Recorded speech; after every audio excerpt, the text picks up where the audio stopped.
owayengunompempe we-PSL uVictor Hlungwane usewuxazululile umsindo mayelana nesigameko esithinta umdlali weMamelodi Sundowns uKhuliso Mudau kanye nomdlali weKaizer Chiefs uBhule Monde emdlalweni wabo wakamuva.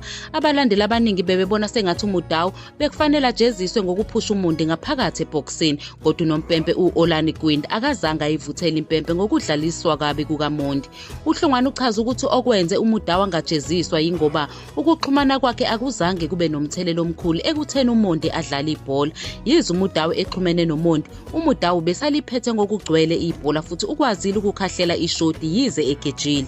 uHlungwane uqhathanise nesigameko esifuze lesi seSoweto Derby esithinta uNjabulo Blom noRelebohile Mofokeng okuholele ekutheni kukhishwe ipenalty kuBlom.